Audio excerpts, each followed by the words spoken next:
morning, everyone, and thank you for joining us for day 2 of our Nursing Week celebrations for 2025. Happy Nursing Week to all.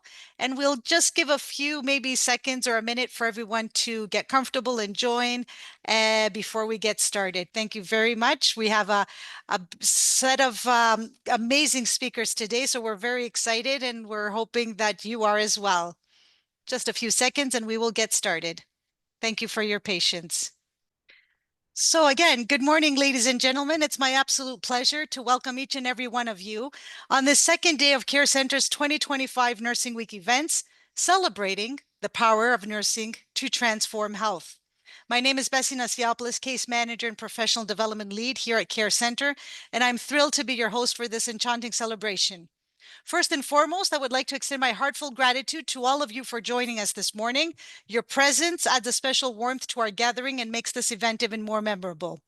A special welcome goes out to our distinguished guests, panelists, speakers, award winner, those who have supported and used and sent their dedication to our organization, and that has been very, very helpful and supportive for us all. I would also like to acknowledge the incredible effort of our team, our Care Center family. Without our tireless work and generous contributions, today's celebration would not have been possible. And this commitment to excellence is what brings our family closer to all IENs and makes events like this such a success. But before we get started, we would like to take a minute to acknowledge our land. We acknowledge that we are gathered on the traditional territories of Indigenous peoples who are the past, present, and future caretakers of this land that we call Canada. We acknowledge that we are gathered today virtually for Care Center's 2025 Nursing Week events, with participants attending from coast to coast on the ancestral and unceded territories of First Nations, Inuit, and Métis peoples. We respect and affirm the inherent and treaty rights of all Indigenous peoples across this land. We recognize that we each have a role to play in the path to decolonization and ask you to take this moment to reflect upon and acknowledge the harms and mistakes of the past, and to consider how we can each, in our own way, move forward in a spirit of reconciliation and collaboration. Now I would like to introduce you all to our program manager, Rola Almobader. She has been one of the main proponents of our program for several years and is a true standout advocating and supporting IENs in their transformation journey in Canada. She has a great understanding and appreciation of what it takes to truly make it and continues building on a path of progress and a remarkable vision of the future transforming our health. Rola is the program manager of Care Center for Internationally Educated Nurses and holds a master's degree in quality management and a bachelor's of science in nursing. Her 27 years of experience serving in several positions in healthcare as a professional education development consultant, professor assistant, facilitator, and quality consultant in Canada and internationally, Rola brings a broad range of expertise in leading quality initiatives, clinical informatics, and nursing education and research. Rola is committed to supporting nurses nationally and internationally through mentoring, influencing policy, and improving the quality of healthcare services, ensuring nurses are practicing in a safe, diverse, equitable, inclusive, and people-centered environment. Rola has co-authored a chapter in a book published by Springers with over 300 authors from around the globe. The chapter highlights the value of Care Center mentoring program and the support offered to IENs through mentorship, mentoring and nursing through narrative stories across the world, entitled Integration of Internationally Educated Nurses, Journey Through Globalization, Internalization, Technology, and Mentoring. Without further ado, please join me in welcoming Rola Almobader. I have to take a deep breath as my heart rate increased hearing this wonderful and heartwarming words, Bessie. And I say, every morning when I wake up, I count my countless blessings to be part of Care Center and being an IN myself and going through the journey and still going through the journey, I would say. I don't want to say went through the journey because it is a journey of integration. I'm so blessed to be part of Care Center and being supported back in 2010 as an IEN to be where I am today, to get my license in Ontario and to integrate as I'm integrating today. I truly appreciate your thoughtful words, Bessie. And good morning, everyone. who are joining from coast to coast to coast, as you said, and hello to those joining from across the globe. As I consider as well, there we have a past program, which is pre to post arrival. I'm assuming we have actually participants from across the globe. So thank you. I know it might be time difference, but we appreciate that you're joining us. It is a privilege, it is an honor to be here today, celebrating and continue celebrating the Nursing Week alongside so many passionate and inspiring people and nurses. It is really a remarkable occasion that holds a deep personal and professional meaning to me. As an IEN and mentor, educator, and working alongside many of professionals, researchers, educators, and also IENs, I always think about nurturing the next generation and also collaborating with seasoned professionals and leaders to continue shaping our profession and shaping the healthcare because we are the main pillar as nurses in the healthcare. This week serves as a powerful reminder of the strength, compassion, and resilience that defines the nursing profession. Yesterday, as we launched day one of Care Center Nursing Week celebrations, we were really touched by the powerful message from Dr. Karima Velji, the Chief of Nursing and Professional Practice and Assistant Deputy Minister of Health, Ontario Minister of Health, as she inspired us with her words of wisdom. And she kept actually reminding us to sing the successful stories of nurses and IENs and nursing profession and spread those waves of positive vibes because making the best out of challenging days and situations. And that's what we all should be doing every day. And also, as we were left with a heart-warmed, touching story of Kent Soltis, our presenter, a nursing thought leader, as he shared from his heart about his lived experience from being a nurse and being on the other side of the curtain as a patient. And as always, we should be following the code, leading with the heart as nurses. On a personal level, I don't want to be speaking a lot, but I want to just express really my gratitude of being here today. On a personal level, Nursing Week is a time for reflection and gratitude.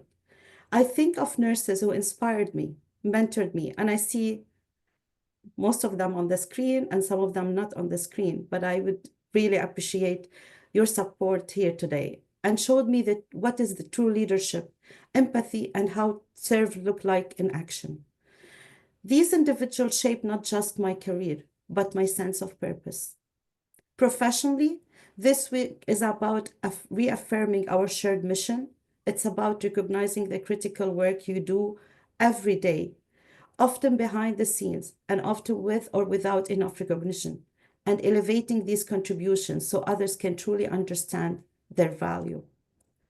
And let's be honest, as nurses, we are often the last to give ourselves credit, and our Ruth Woodchuck, our professional practice lead, the wise woman, always give yourself a tap on the shoulder because you deserve it, because you look after the well-being of others while you sometimes rarely find the time to pause and reflect on the incredible impact you've made as nurses. But today, I hope, and throughout this week, I hope each of you takes a moment to give yourself a well-deserved recognition on the great work that you do every day. It is a powerful reminder, without further ado, that you do not only the essential work for healthcare, but transformational.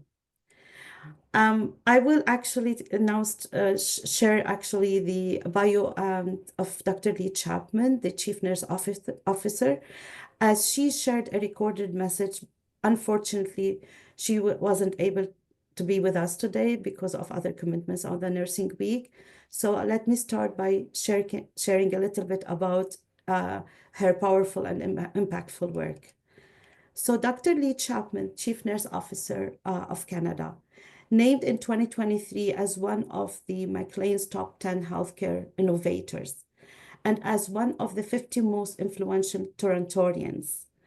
Dr. Lee Chapman is a leader within the field of nursing and healthcare. She is a registered nurse with over 20 years of experience. Over the course of her career, Dr. Lee Chapman has gained a deep understanding of nursing through her work, both frontline and clinical leadership capacities. Her professional experience spans various settings, including clinical care, education, research, professional practice, administration, policy, and advocacy. After obtaining her BSN degree, she completed a Master in Clinical Health Sciences from the Nursing Graduate Program at McMaster University. She then completed her doctoral work in 2019 at the Lawrence School Bloomberg Faculty of Nursing at the University of Toronto. Her research provided key insights into ways in which the regulation of health professionals intersects with the organizational priorities in acute care settings. As a chief nursing officer, Lee recognizes the important contributions of nurses at the federal level and aims to ensure their integration into decisions impacting the profession. Within her role, she provides strategic advice from a nursing perspective on priority policy and program areas. She also plays a convincing role and convening role with provincial territorial governments, federal departments, regulatory bodies, colleges, educators, and others on key nursing issues. Additionally, Dr. Lee Chaplin represents the Government of Canada at public forums, both within and outside of Canada. She is committed to advocating to the nursing profession in Canada to ensure equitable access to safe, quality care for all. So please, Bessie, let's actually get the message from Dr. Lee Chapman. Thank you. This week is National Nursing Week, a time to celebrate and acknowledge nurses, the first point of contact for many people when receiving health care. Today, I'm meeting with nurses at Briere Health St. Vincent Hospital in Ottawa, which offers specialized services for patients with complex needs. As Canada's Chief Nursing Officer, I see firsthand the positive impact nurses make and how they can transform not only the health of their patients and communities, but also the healthcare system. A stronger and more sustainable healthcare system needs empowered nurses. This is why, together with the nursing community, the Nursing Retention Toolkit was developed to help support nurses, keep them in the profession, and improve their working lives. Since its release, nursing employers and health authorities across Canada are implementing various initiatives within the toolkit, like here at Briere Health, where they have incorporated it into their hospital-wide strategic plan. Visit canada.ca/nursing toolkit if you want to learn more. On behalf of the Government of Canada, thank you, nurses, for your dedication and contribution to better healthcare. Thank you, Bessie, and thank you, Dr. Lee Chapman, for your insightful message. Now we move to our next as well speaker, who as well, unfortunately, wasn't able to join us due to commitment. Dr. Valerie Gridessa from the Canadian Nurse Association, the Chief Executive Officer. And let me just introduce Dr. Valerie to you. So Dr. Valerie brings over 30 years of diverse experience across public, private, not-for-profit, and senior government roles, with deep knowledge of Canada's health system. She has worked in Alberta and Ontario and served in various capacities in 11 of the 13 provinces and territories, including the federal government. She has led transformation initiative focused on care system redesign, health and human service integration, and workforce strategies, both nationally and internationally. Beginning her nursing career in 1988 at Mount Sinai Hospital in Toronto, Valerie has held roles from RN and nurse practitioners to clinical educators, senior management, and chief nurse executive. Her extensive academic background includes faculty appointments at 7 Canadian universities with a focus on health and human services integration, Previously, she served as CEO of the Canadian Mental Health Association at Simcoe County branch. Valerie is committed to optimizing the role of regulated nurses and ensuring the voices of more than 478,000 nurses and nursing students are heard. She is dedicated to advancing national nursing and health policy in collaboration with the board of directors at CNA and partners across Canada.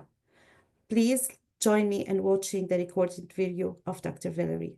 Hello, I am Valerie Gordista, CEO of the Canadian Nurses Association, and I am so pleased to be part of this special celebration with you.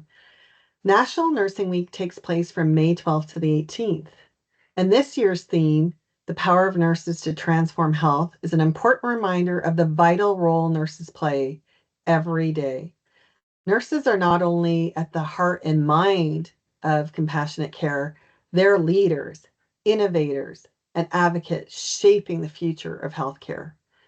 A big thank you to the CARE Center for Internationally Educated Nurses for the invitation to share a few words.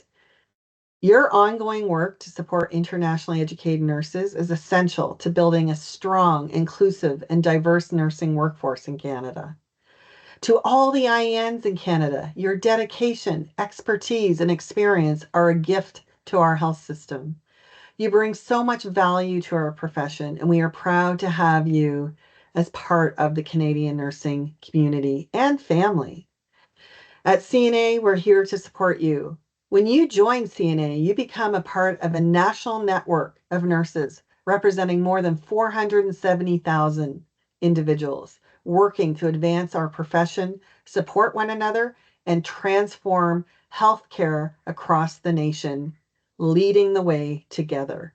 On behalf of everyone at CNA, thank you for everything you do. And once again, happy National Nursing Week 2025.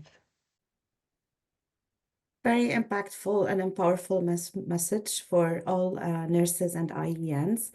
I encourage everyone to, and this is just in line of our next speaker, who I have the pleasure to introduce as well, to be part of the associations, because this is actually your bigger family as well in Canada. Like, I know Care Center is your kind of smaller, intimate family, but your bigger family is your association. So this actually give me kind of the segue to start by introducing the president of the Registered Nurse Association, Lamo Dolkar. It is my pleasure and honor to have you here as a dedicated primary care nurse practitioner with a rich background that spans internationally about the health experience, diverse roles across Canada as well. So Lamu is a primary care nurse practitioner at Lake Ridge Health Gain Clinic. Her role is encompassing the values of primary care and incorporating into providing specialized geriatric care. It involves assessment, diagnosis, treatment, recommendations, so that they can ensure that our seniors are able to live in their own homes safely and independently. And is really kind of, I need to stop here and say this is what we all think about as we grow older. As nurses, we need someone to look after us. So primary healthcare is the area where we're going to be actually kind of encouraging everyone to explore.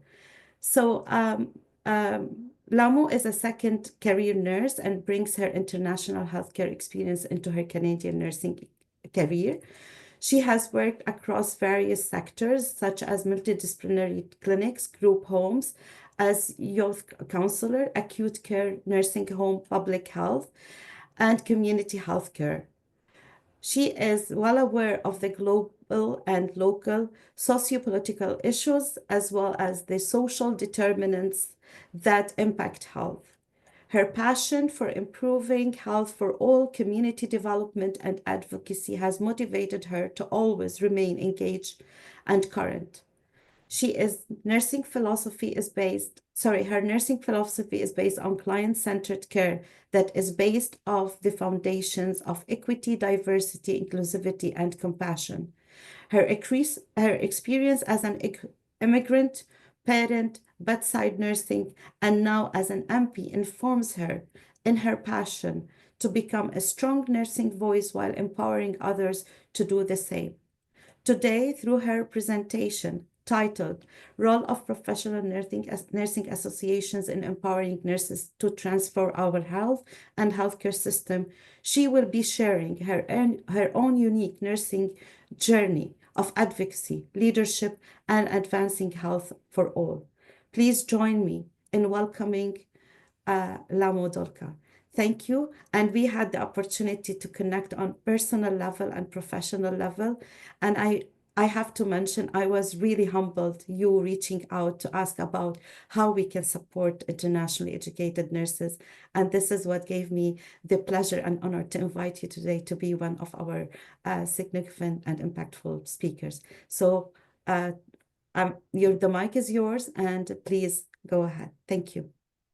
Yeah, thank you, Dr. Rola. That was a great introduction, and I think a lot of nurses on the panel and also on this webinar and even outside this webinar in your care center will resonate with that kind of introduction because everyone has a unique journey and everyone has something that they bring to the table that empowers leadership. So, and I feel that leadership doesn't have to be someone who's at the end of their career. Leadership doesn't have to be someone who is now thinking of retiring from bedside, because every nurse is a leader. And as I will share my journey through this presentation, you will realize that we all are the same, and our leadership journey is like very, very similar. So having said that, I am going to move on and share my presentation.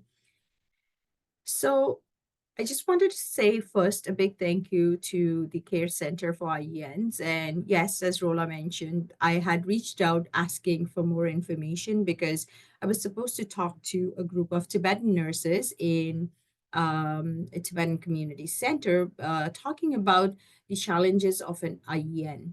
While I will share that I am not an internationally educated nurse, but I'm an internationally educated healthcare profession, our journeys are still the same, um, starting from a different point.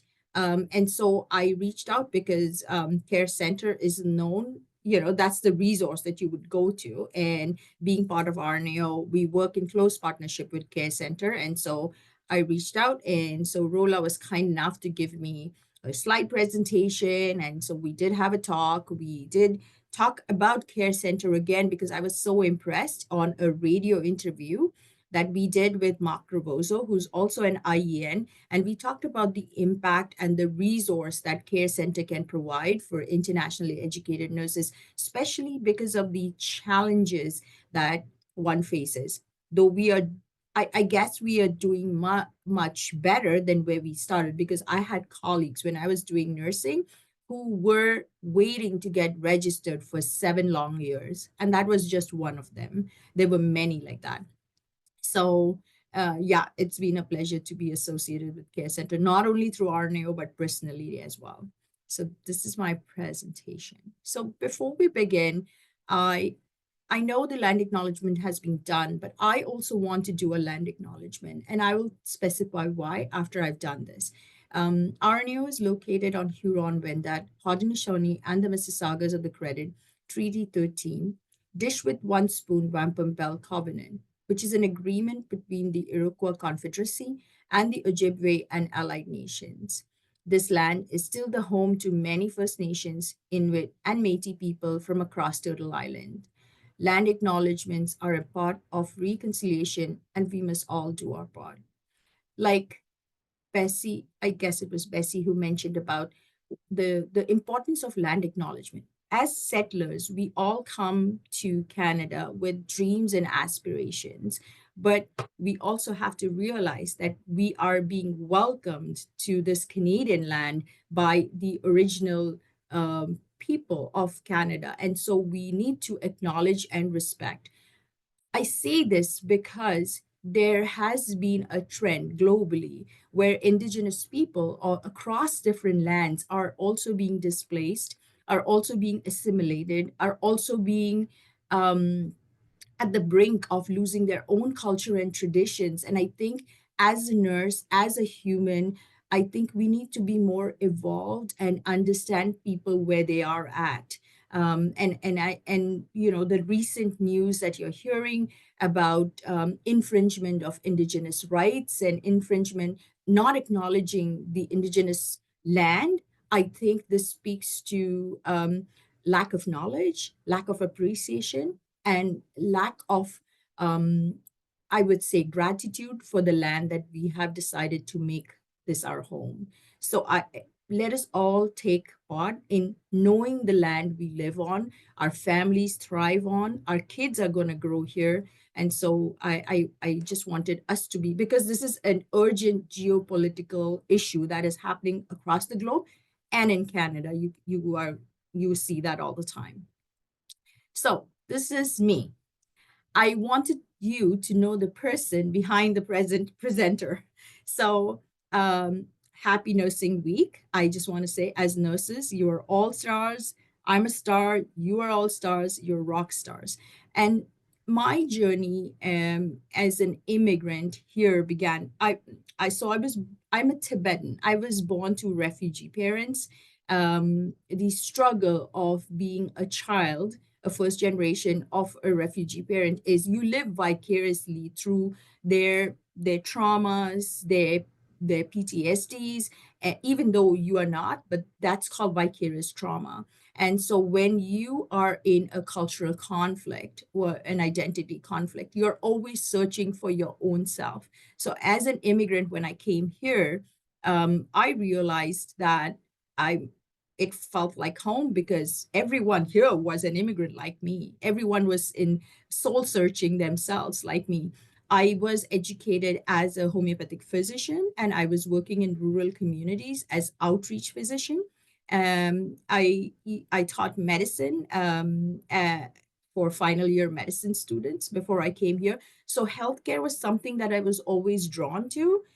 And when I explored the role of a nurse in Canada, I thought the scopes and the responsibilities, and sky's the limit for a nurse in Canada. And but you had to evolve. You have to discover yourself if this is the right path. And but healthcare was something that I really wanted to do. And so that's where I went back to nursing school. I did not have to jump the bureaucratic things about other issues, but I did have to go to West to get my degrees evaluated. And that is something that the care center would take care of you if you were an internationally educated nurse. But unfortunately, I was not a nurse. But having said that, we did the evaluation and I got into the nursing school. And while I was in the nursing school, I also had kids. So I have four boys, but I was a sandwich generation. I have four boys. I have to take care of my parents as well. So you are the sandwich generation, like many on the call, and you are a constant caregiver. But what was driving me was, like all of you, is the passion, the drive, and the need to educate, because we all need to evolve. And that's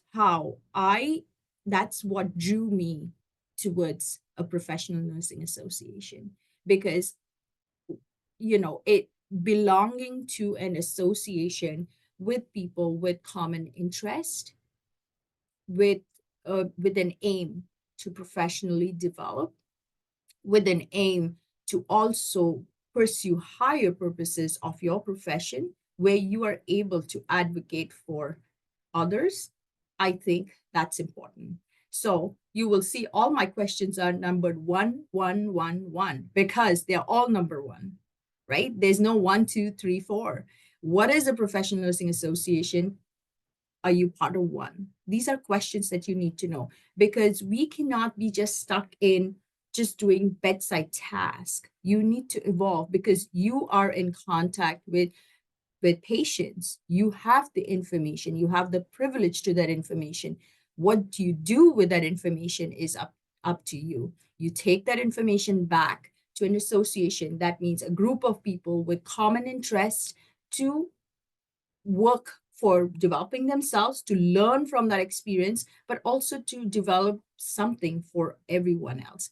And what is your idea of what a professional nursing association should do? This is your idea that you would bring. And what would you do if you were a member of a nursing association? So these are questions I'm leaving for you, because we all know the answer, but the answer is different for everyone. Like for some of my friends, they will be like, oh, I don't have time to waste to be part of an association, because for them their priority is different, and that's okay. But they will come to a time when they will want to join. So I'm just leaving that food for thought for everyone, because there's going to be a time, a phase, when you really want to be doing something bigger than just your job. Now, coming to the topic, like empowering nurses to become an advocate for health system transformation. Canada is very unique. In fact, the universal healthcare system is the one that attracts everyone, because we believe and we know, because we've been in countries where where healthcare is to be paid for, education is to be paid, where everything is two-tiered, three-tiered, whatever the tiers may be. And it is not just a basic requirement for everyone. It is just, if you are up on a higher class, your health is better. If you're in a lower class, the health is better. It's even here too, right? That's a surprise that we all have. But why we need to be informed, and why we need to be an advocate, is something that we'll talk about. So we'll just go to a social media. If you are on social media and you're on X, I know people are going away from X or Twitter because of Elon Musk. I don't blame you. But unfortunately, X is a platform that is used by all the political representatives, all the bigger associations. So I think that is something that you don't want to leave that platform, because you want your voice to be heard as well. And so I would ask that if you can tag Nursing Week 2025, tag Care Center, and tag RNAO, or any one of us, we will repost. If there is, like if Rola has an event coming up and she has something on the Twitter and she tags me and RNAO, we'll be more than happy to repost your tag, repost your post, for more knowledge. Why not? More the better. Okay, so I am part of the president of RNAO. RNAO is a Registered Nurses Association of Ontario. The the background that you have, it's 51,650. That's old. It's 54,500 and plus members, nurse practitioners, RNs, and nursing students. And so this is a big organization, and the membership keeps on growing, and it speaks to the value of the work that RNAO has done and continues to do. And so I want you to know the team, and I want you to know why we are in it. So when I joined RNAO, it was, as I said, I came here as a mature student. I joined nursing. For me, at that point, I had a family to also, I was birthing also through my nursing school. Uh, but it is important because we are all invested. Healthcare is something why we came here, universal healthcare. And that's why it becomes a prime responsibility to protect the publicly funded healthcare system, because it not only works for you, it works for everyone around you. Because if your neighbor is healthy, you are healthy. If the environment is clean, you are healthy and your community is healthy. And so we need to think about the collective good and the collective strength of of um, of individuals, and especially nursing. Nursing is a powerhouse of nurses who are evolved, who are critical thinkers, who have great judgment, and I think that, and who has great values, and so that's important. RNU is similar to that. So when I joined because I believed in the vision of social justice. I believed in the vision of equity, diversity, and inclusivity. This is important for everyone as a society, and that is what drew me. RNO is an association which is very heavy on policy. So they influence policy changes. And I will talk to you a little bit more about policies that have happened and the successes that we've met. You need an advocacy group like RNAO to push forward your agenda. And we will explore that a little bit more. But let me introduce you to the team. So the executive team is myself as the president. I'm the chair of the board of directors. I have immediate past president, Dr. Claudette Holloway, who's by my side always, who you had, I guess, one presentation, I think last year or something. And then we have Dr. Doris Grinspan, who is the chief executive officer. She handles the operations of the organization, which has more than 150 employees now. The organizational chart, if you will see, is I lead the board of directors, and Dr. Doris Grinspan, who's the CEO, she has 6 portfolios with membership. BPG, which is the best practice guidelines. They provide, they have 23 guidelines now, and a lot of BPSOs are coming up, which have started implementing. BPSOs are best practice spotlight organization. These are provincially funded or government funded, and so they get to execute these best practice guidelines in their organization. They get accreditation for that. We have the communications department, we have the policy department, we have information management and technology, and then of course we have finance, and all these have directors. What is the RNAO membership? What does it include? So we have 12 regions across Ontario, and each region has some chapters.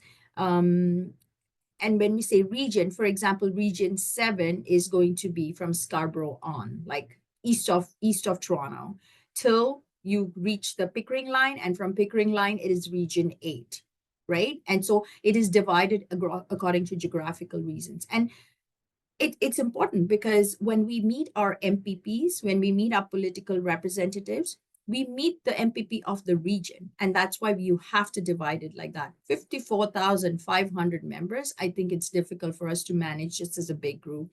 And then each region has a board representative on the board, and that's why we have 12 of them. And we also have the interest group. So we have another set of groups that are grouped together based on their interest. So you have pediatric nurses interest group, you have nurse practitioner interest group, and these are some of the examples. We have wound care nurse interest groups. So these are great groups for you to look at. You know, when you become a care center, like a student, you get our new membership anyway. So why not explore these different interest groups and regions for various activities? These are also activities that will help with networking, with increasing your professional circle, will help give you opportunities to for professional development. And Care Center does help you with that, but this is another way that Care Center provides you that resource as an organization to be able to connect. Okay, so what does RNU do? Let me tell you about the professional association. Every professional association needs to have a purpose, right? And so when we say RNU is an organization that is led by nurses, right? But it is also speaking out for health and speaking out for nursing. And we believe that we need to be strategic in leadership. We need to build capacity and not just do everything ourselves, because we are all going to perish in some time or the other. We all have a timeline, right? But we need to lead the way for our future generations and our nurses that are coming into the workforce. And we need to lead a way for leadership so that we talk about issues that impact health. Health is not only about hospital. Health is not only about, treating the wound. Health is about environment. Health is about the opioid crisis. Health is about safe schools. Health is about, stopping investor-driven healthcare so that it is equitable for it. So whether you're poor, whatever social class you belong to, you have access to health. Health is about social determinants of health, access of water, access of housing. This is health. And so it's important as nurses because we are able to connect the dots. We are able to connect the dots, but also we are able to speak out because we have that information that we get from our patients and their families, the challenges that they have, that intimate time that you spend while you're dressing a wound with patients when they talk about how they're not able to manage their blood sugars because they do not have access to healthy food, the how they are not able to manage their wounds because they do not have proper shoes, how they are not able to go to community centers because they do not have transportation. This is the information that you gather, and you as a nurse become an advocate for them, for yourselves and for them, because at some point we will also be there, right? And so I think it's important for us, and that's what our new is doing by capacity building, by encouraging nurses to be engaged with each other, by encouraging nurses to be leaders. They are leaders, but to be exhibiting as their leadership skills, to be talking out, to be speaking, to be advocating, to be politically aware, to be politically engaged. And I think that's important. So RNO has done a lot of work on Bill 124. We all knew, Bill 124 was something that was done during COVID that capped the negotiating capacity for nurses. And I think that was a very bad motivation for nurses, in general. And so they were demotivated and they all wanted to leave the profession and they wanted to go, in addition to the burnout that everyone experiences as caregivers, right? So Arnia was very, very, very vocal about, in partnership with a lot of other groups as well, but very vocal about the Bill 124 and why we need to build the nursing workforce by increasing seats for nursing, because everyone talks about short-staffed, right? We are short-staffed. There was a news that came out where the Ontario government has spent $9 billion over 10 years on agency staff. It's not the fault of the nurses, right? Nurses will go where there is compensation. They want to work. It is the fault of the system, which has not increased the workforce by investing in retention and recruitment strategies. When we had the COVID, when it highlighted the shortage, that was when the internationally educated nurses accreditation started. RNA was advocating for that even before that, but we used that opportunity to leverage and to accelerate and to take the case to CNO or push the government to talk to CNO so that they can quicken the process of accreditation for internationally educated nurses. And here we are, this is the work of advocacy and policy changes, because when we all speak out, things move. But we have to speak out in a very strategic way with an association. So there we are, RNs, NPs, and nursing students, and hopefully we will see more.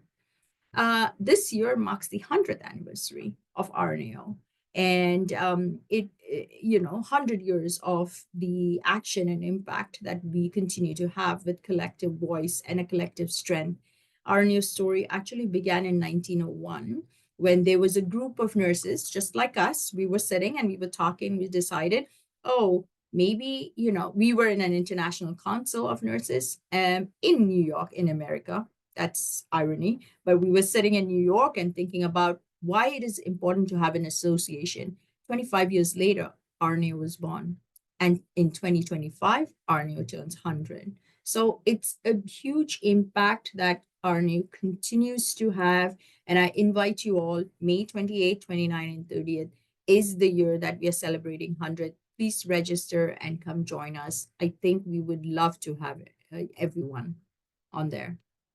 We have already 700 people registered, but we want more. So policy and political action, I think I spoke a lot about this. RNAO has done 22 written submissions and plus more.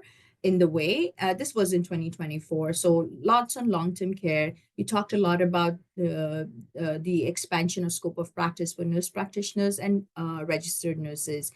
Um, I if you look across globally, like England has like RN prescribing. Why don't we? So we champion the cause. Like I will show you the next slide where we talked about RN prescribing, and we have advocated for that since 2012, and we got it in 2023. We are a developed country, like it took us a long time to get RN prescribing. And I know a lot of, like, I'm a nurse practitioner myself, I'm a prescriber. A lot of my nurse practitioner colleagues said, oh, why are RNs prescribing? Or RNs would say, oh, why should I prescribe? I'm not getting enough compensation. So those are 2, 3 things that you will have to take. With your scope of expansion, you increase your capacity, you increase access to care for individuals in rural communities and remote communities. And I think that's important for uh, removing the hurdles to care. So we have Queen's Park Day every year. And Queen's Park Day, we have a lot of engagements. We have breakfast with the MPPs. We take our MPPs to work as well. And we have a lot of policy meetings with the MPPs in different ridings and also the Premier. Lots of action alerts. So in Ontario, there's a nurse psychotherapy. I'm just giving you all this information because after you get after an IEN, then what else, right? Like, so these are opportunities that you might want to develop. So if you're interested in psychotherapy, there is, we have RN psychotherapy here as well. They can do that. And then, of course, the pharmacare is something that RNU had pushed, and it happened, but we are waiting for more expansion of more drugs to be included as well. This is the one that would be particularly interesting for you to know, like as a resource. 2012 we started advocating, and 2023 it was announced that RN prescribing is there. And in 2024, Cyril is the RN who completed the program, the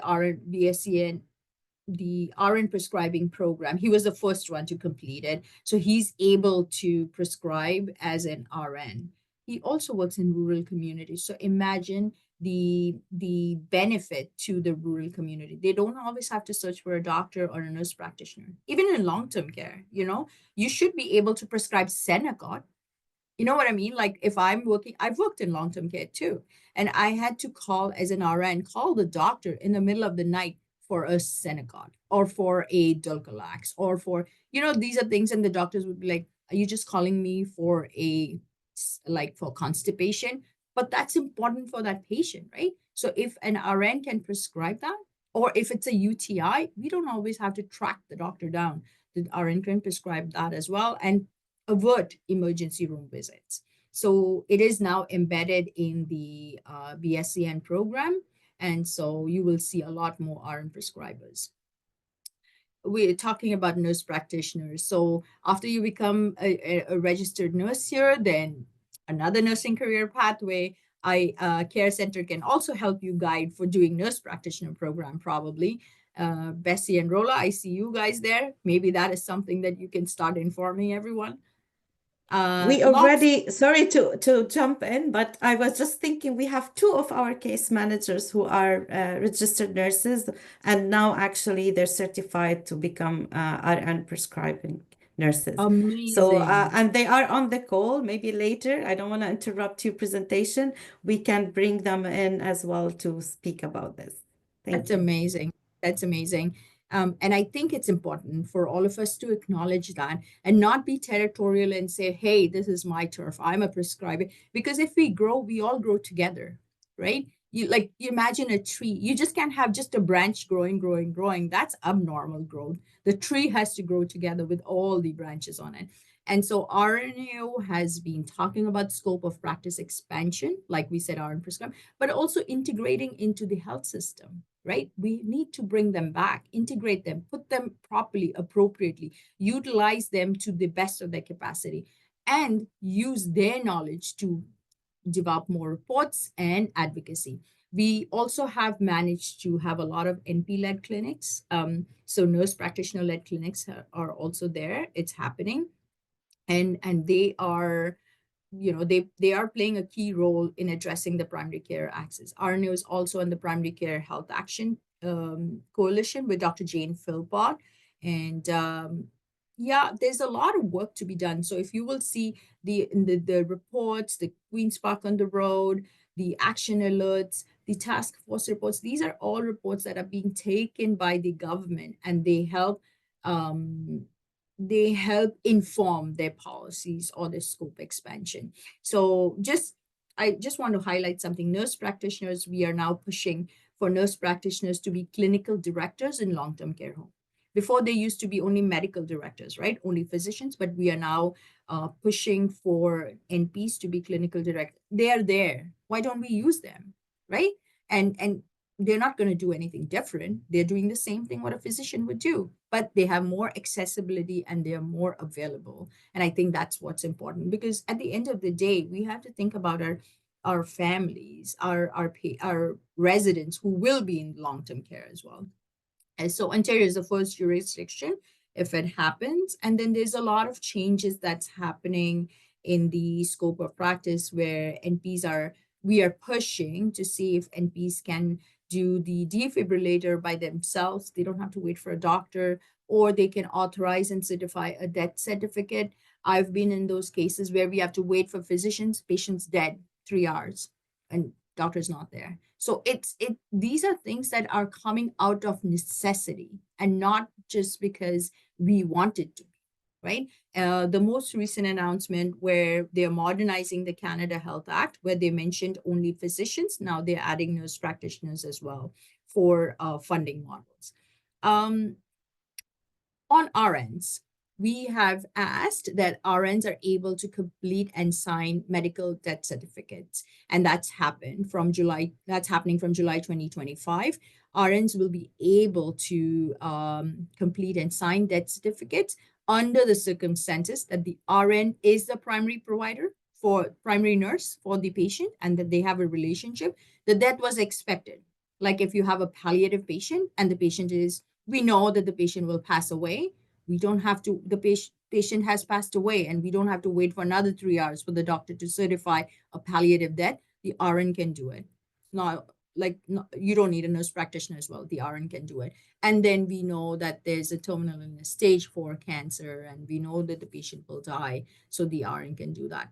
And of course, I talked about the RN prescribing.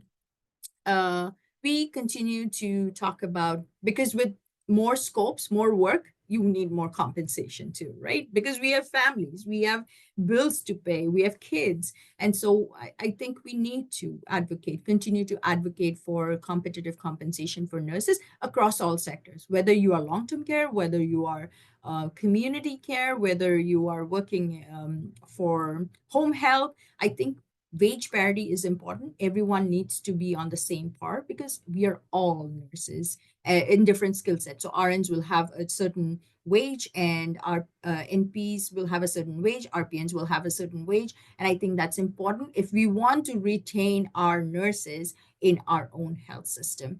And it has to be comparable to the United States, just south of the border, because that's where people want to go, right? Because it's about the money.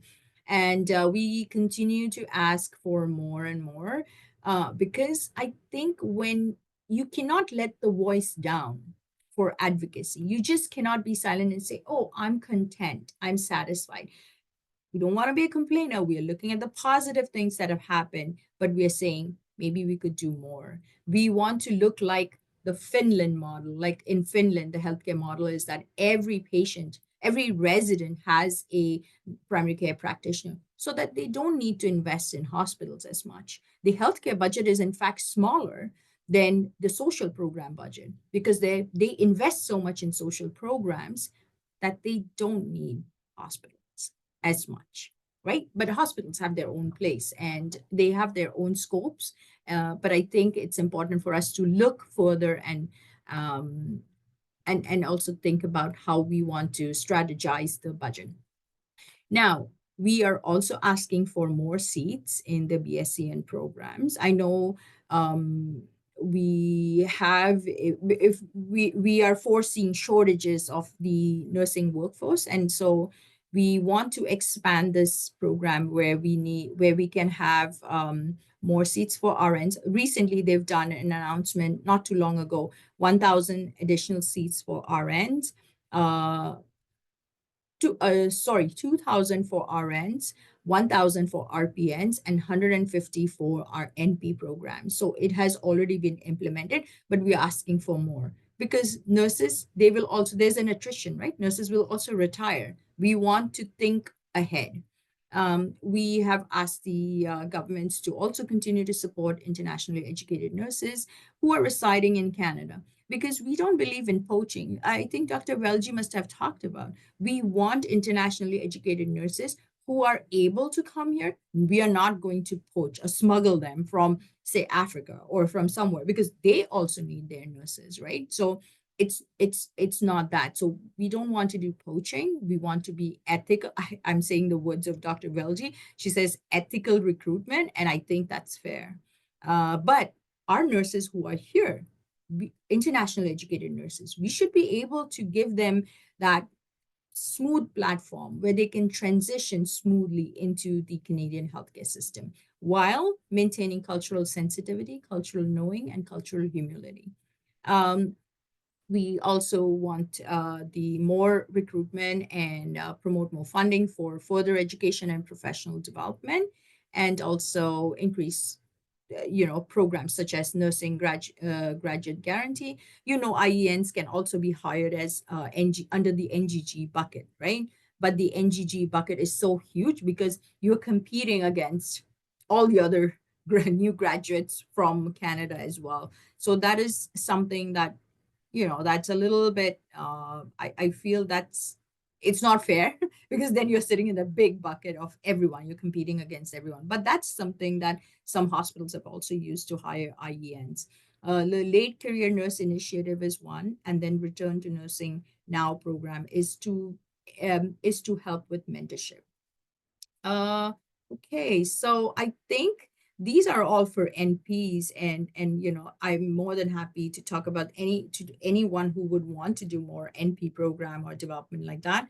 But we continue to advocate. And this is the beauty of a professional association. When you're part of a collective strength, you are part of a group that has a strong voice because you have a voice. Each one of us has a voice. I think that will push agendas and that will push items ahead. Each one of you is a leader. And let's not let do not let anyone tell you that you are not, because you are. Being in the nursing profession itself, you're a leader. If I was asked, I told you I'm a physician by background, homeopathic physician. But if I was asked, what would you want to be a nurse again? And if I was asked 100 times, I would say yes. I want to be a nurse again, again and again and again. And Canada is the best place to be in. Guys, you are one in a profession that is one of the most trusted profession, and for 23 years it has been one of the best ones, the trusted one. And it's a privilege to be a nurse, and I just say that let's congratulate all of us. Let's give a pat on our own backs and say, hey, we are here, we're making a difference.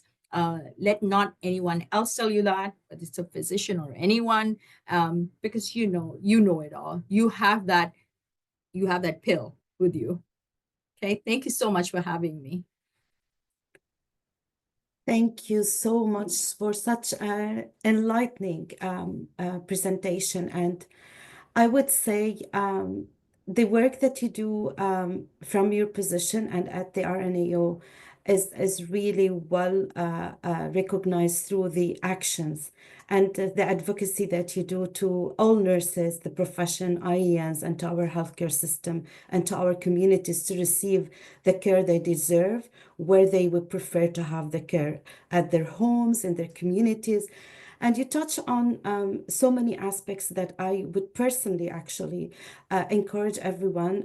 If you want to see changes, you have to be part of that change. You cannot just be an observer and without being part of the communities and associations that would support the action and the change that you are looking for. So I joined RNAO since the minute I became registered in Canada. I didn't hesitate. I know it was out of my pocket and it is expensive sometimes, but as you said, for those IENs that join care center is actually giving this as a complimentary one. And the RNAO had actually had a category for IEN associates. So why don't you benefit out of this? And there is a promotion till the end of month that we shared it and we keep sharing it, that for those even not now entitled to get our free membership because they already got it when they joined us, there is actually a promotion going on at the RNAO. Please make sure to benefit of this promotion. So and now as I look as my career advancement, I'm talking about my own experience. I joined the INIG, which is the International Nursing group, and this group actually is actually looking at the IENs and looking how to support IENs and the research they're doing and everything they do. The events are so helpful for IENs. So please, everyone on the call, IENs, please do join your association, whether the RNAO or the WRPN, if you are actually in what capacity you are working, but do not hesitate, because this is actually the future of your country. If you want to see your scope of practice as being broadened, we're waking up to your potentials, then this is what every one of us should be doing. And I would congratulate our two case managers who are nurses who become prescribed, who receive their prescription certificate as RNs, Luciana Lima and Abigail Lim, if you would like as well to say anything. And also, Ruth, I see you are unmuted. Please go ahead. Would like to hear more from you as well. Thank you, Lamu, for all the insightful words that you shared with us and for joining us today. Thank you. We can't hear you, Ruth.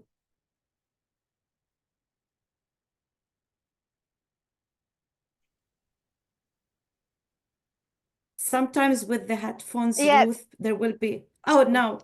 Yeah. Oh, No, I sorry. think. No. We still can't hear you, Ruth. No, sorry. Okay, can you hear me? Take. We can now. Okay, thank you. So I just like to thank you very much for sharing your personal journey, which is very powerful, and people really can learn from it and learn not to give up, right? And capitalize on the opportunity of the land. And thank you for the information that you share. One of the things I like to comment is about the nursing graduate guarantee. Actually, I have administered program for a long time, maybe a decade and a bit more, and advocate to have the IENs be part of the NGG. And so the piece I like to share is that IENs need to blow your horns. You need to blow your horns. You need to show people what you bring to the table. You're not a graduate. You're not a new grad, okay?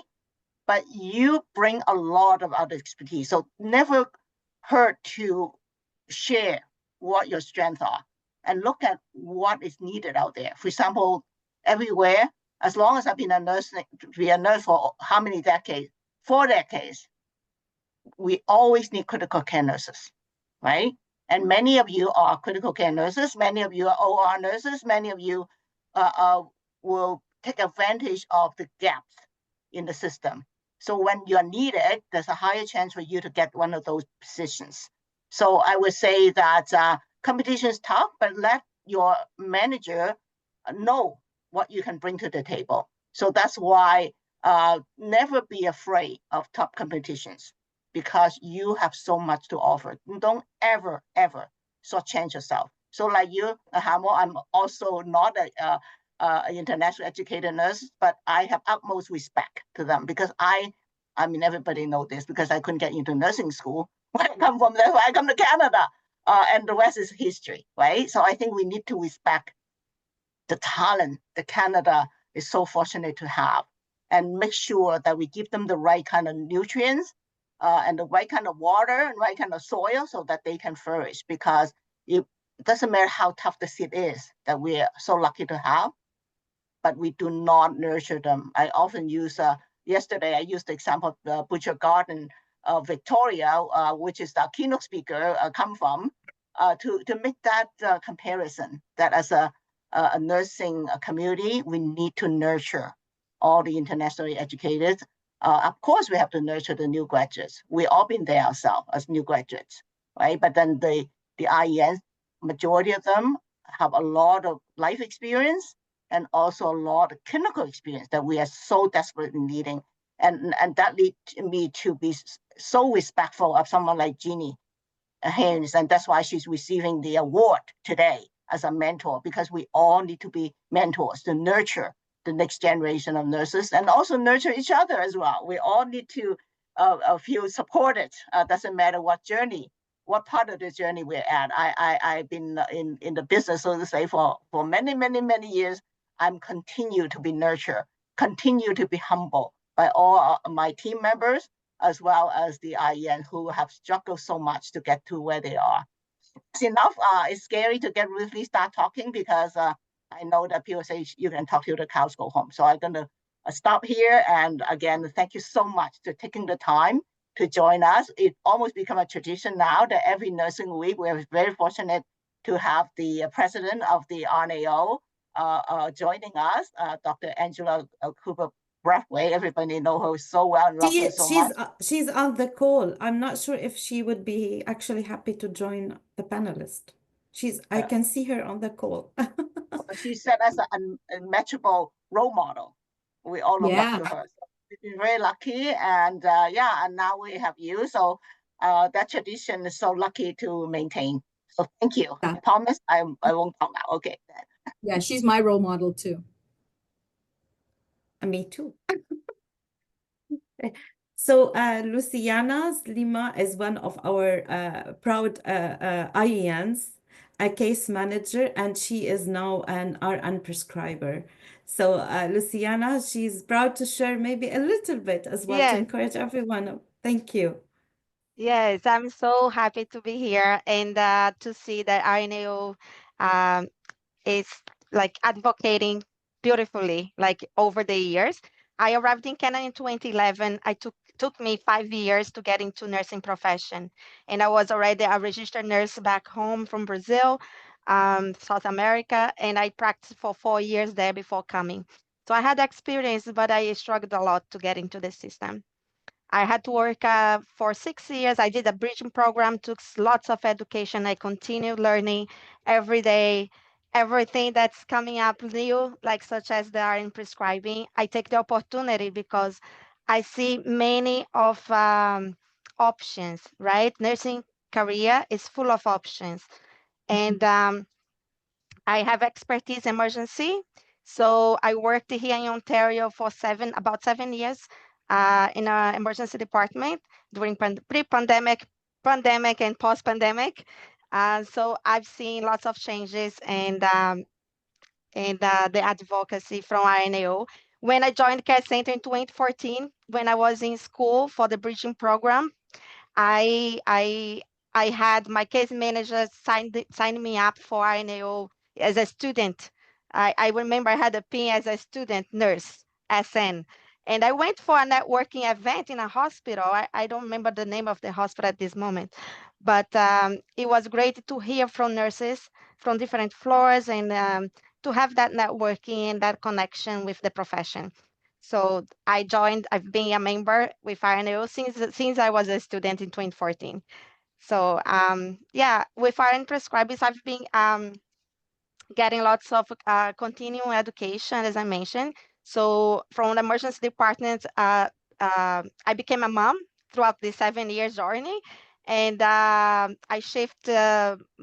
trying to shift my role now as in the maternal child nursing. And so I've been completing lots of education to become an international board certified lactation consultant. And I am prescribing the preceptors I took from the University of Windsor course, which was provided an opportunity from Care Center. Care Center has always supported me in my journey.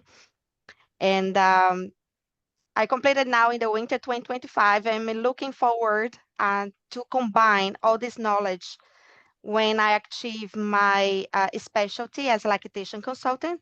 So I think having the RN knowledge and combined with the lactation specialization and plus the RN prescribing in a community setting, especially like in rural community, as I'm gonna be moving, hopefully, I don't know, soon. Um, and yeah, so I'm excited for um, always work with interprofessional, right, intermultidisciplinary professionals and build that connection.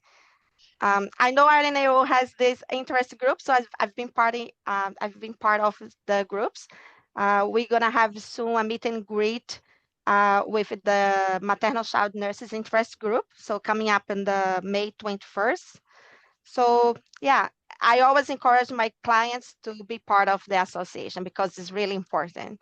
So that's a thing that they are not aware of, most of them, and I always encourage them to get their membership and be part of interest groups and participate in events so you can build your networking.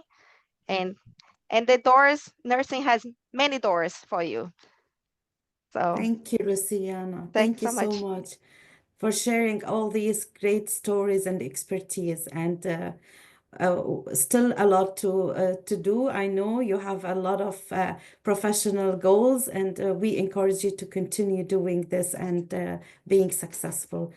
Uh, so I want to thank you again and again, Lamo, for your time, for your insightful presentation, and for sharing all these advocacy work that the RNAO and you are doing, again, for the nursing profession, for the nurses, for the families, for the communities, for the climate, and for our globe.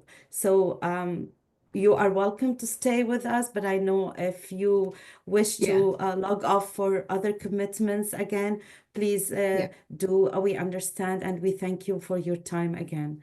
Have a great Thank day. you. Enjoy the Thank you. nursing week, and we will Yeah. see you at the ATM in person. We, yes, absolutely. AGM, 28, 29, 30th, not too far away. Yeah. Yeah. Bye, guys. Happy Thank you. nursing. Screenshot, quick one. Yes, screenshot. 1, 2, 3. I changed my background because I wanted Background. 100 years of impact.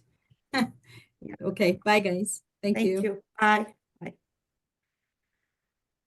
Wow, from one insightful to more, I would say, inspirational.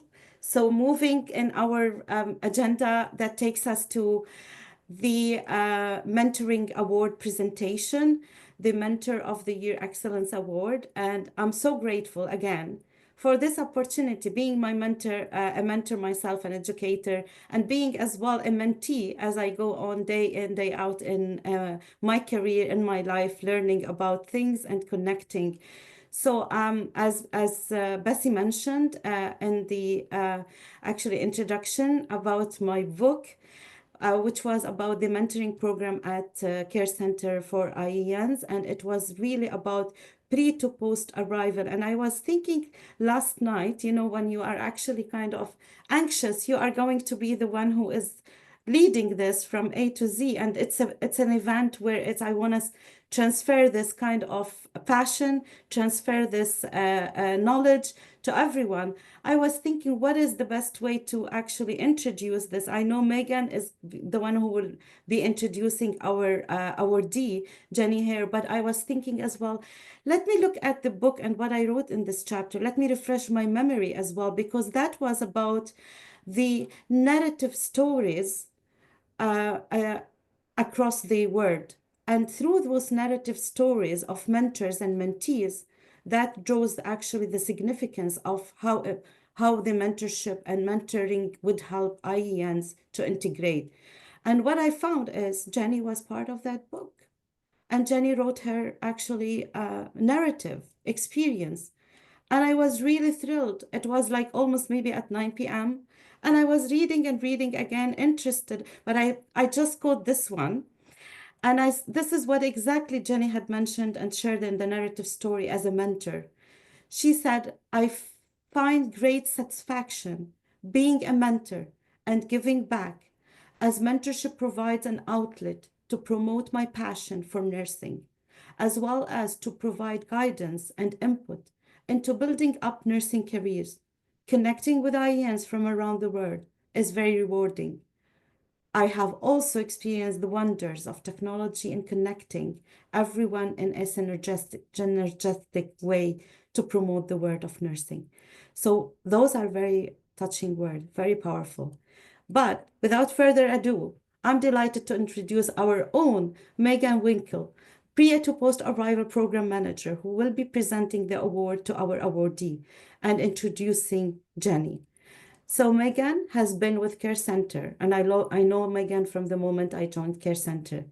So she has been with Care Center for Internationally Educated Nurses since 2014 and has managed the pre-arrival support and services PASS program, which is now, I'm saying post, it was pre at that time, but now pre to post arrival since 2016. PASS has provided case management and supports to almost internationally educated nurses in their countries of residence planning migration to Canada.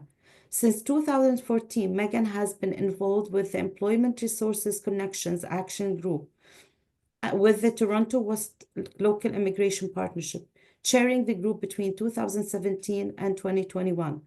She has a Bachelor of Science in Political Science from University of Toronto and a Master's of Migration and Refugee Studies from the American University in Cairo. And Megan, I always tell her she's a nurse by heart. We're gonna give her an honorarium nursing maybe one day, if in my capacity and on authority. So Megan, to you, please, and thank you. That could be the highest praise I've ever gotten. Thank you, Rilla, especially over Nursing Week. I am so personally grateful to Jeannie for all of the support she's given Care Center's PASS program after she was actually recruited way back in 2016 by the Canadian Nurses Association to support PASS. And she's been with us for the last decade. I'm always saying we would not have a mentorship program without Jeannie. And it's just such an extreme honor to be here. And I'm so excited to honor her today. Jeannie's been providing both individual and group connections, giving her mentorship and guidance to internationally educated nurses for the last decade, sharing her supported insights on the many diverse clinical settings she's worked in, both within Canada, but Jeannie has a lot of experience working overseas in international contexts as well. And Jeannie's been a huge advocate and proponent over the years of encouraging nurses to actually consider rural and remote opportunities. She's connected the PASS program to CARN, the Canadian Association of Rural and Remote Nursing, connected PASS to open up opportunities with Canadian Red Cross. Jeannie's provided input into PASS webinar content. She's created a fantastic long-term care webinar we're getting ready to launch to expose nurses to that setting. And she has such a rich, incredible background. So I was actually really excited to share Jeannie's bio with everybody. So Jeannie began her nursing education at the Calgary General Hospital in 1966, finishing at Mount Royal University in 1971. And she's worked in bedside nursing, mostly rural, in Prince Rupert. She's also worked at Calgary General, Drumheller Acute, Drumheller Penitentiary, Redwater, Radway, Two Hills, Northeast Center in Edmonton, and Senza's Clinic at University of Alberta. And I think some of our past folks listening in and some folks listening in from across Canada may be in Alberta now, so you might recognize some of those names. And Jeannie has worked her way from frontline nursing to assistant head nurse, up to unit manager. And after a 30-year career, I mentioned the international travel. She's also held 4 postings as a travel nurse. And Jeannie was a provincial counselor with the College and Association of Registered Nurses of Alberta, as it was called then. It's now the CRNA. And she was there for 6 years, and she's been supporting PASS as a mentor since 2016, since the program started. Along with her support of PASS, Jeannie is heavily involved in her community. She volunteers at the food bank, the art club. I've had the pleasure of seeing pictures of Jeannie's paintings from an art show. She's a pianist at her church. She's a respite worker, fostering and caring for fragile babies. And for 6 years, Jeannie has volunteered for the Red Cross Disaster Program and has been deployed 4 times to help deal with fires, floods, other natural disasters. And if these incredible accomplishments weren't already enough, for the last 10 years, Jeannie's driven a 20-passenger bus for seniors excursions. So Jeannie, I'm so excited to introduce you to everybody. So grateful for everything you've done for us. Go. How's that? There, now we can see and hear you. Thank you, Megan, for that introduction. Greetings to everyone from Alberta, Canada. As mentioned in my bio, I graduated in 1971 in Calgary. I've worked extensively in all areas, emergency, my favorite, palliative care, cancer wards, clinics, senior clinics, a penitentiary, and immunization clinics. I did travel nursing in Alberta and deployed 4 times, Consort, Grand Prairie, and Grand Cache twice. Part of Provincial Council for CARNA, Alberta's professional association, for 6 years gave me insight into the regulatory process. Traveling extensively, I did volunteer medical work in Roatan, Honduras, Costa Rica, Peru, East Africa, and other places. I tell you this because of the rich, diverse opportunities that are available in nursing. In 2016, PASS, Pre-Arrival Support System, originating in Ontario, put an ad in a magazine recruiting retired nurses to apply. Initially telling my sister, who was recently retired nurse, and when she declined, I thought to myself, I can do this, and which I did. Working with IENs from all over the world virtually and with the keen, passionate facilitatorship of Megan Winkle has kept me interested in this program for 9 years. I started from a rocky start in 1971 and was definitely not the most likely to succeed.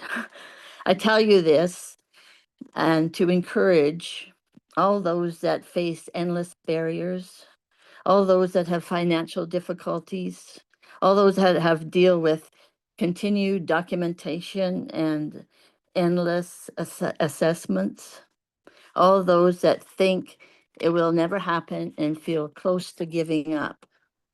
So I urge you to never to give up, stay strong and connected, and follow your dreams. Nursing, although there are many challenges, offers the diversity and potential to change the world with your input. Next month, I will complete 54 years registered as a nurse. While my bias is rural nursing, any area in nursing will offer an adventure. In closing, I wish to thank PASS for Excellence in Mentorship Award and wish every nurse happy Nurses Week. Everything that you do, and we are here inspired as well to hear your journey and the diversity of your practice across the globe. So I sometimes think of myself and my kind of career years coming, that sometime I would like to be serving communities who are disadvantaged or not privileged as our communities, and to give back, because this is the main purpose of a nurse, actually, to find herself doing more than just serving people who are able to access healthcare, where people they are not able to access healthcare would be a priority. So thank you again, Jenny. Thank you, Megan. And as we wrap up day 2 of our Nursing Week celebrations with this very heartwarming and very touching award, which is nurturing the next generation and the value of mentoring, and how many nurses have been actually kind of been benefiting of our mentoring program, and how many IENs really need the mentorship to become integrated at all levels, not only in the healthcare system, but sometimes simple things that could be settling and finding where they could put their kids at school or where they could get their grocery. So I saw one of Jenny's pictures, but we didn't show that she was with one of our IENs in the malls, maybe sharing some of the places where the IEN could actually find some meal for her or for the family. So these are kind of the stories that makes the difference in mentoring and being in a mentoring program. So I invite you today not only to take pride in your achievements, all of you, but also to draw strength from each other experiences and expertise through reaching out to mentors like Jenny and others that we do have. Let's continue to light our candles by learning, by connecting, and being inspired by stories and voices that speak on our behalf, and we speak on behalf of others. So, to end today's kind of ceremony and events, I would like to share and hear from the best as we play the recorded message by our case manager, Holly Best, speaking about getting registered. Thank you.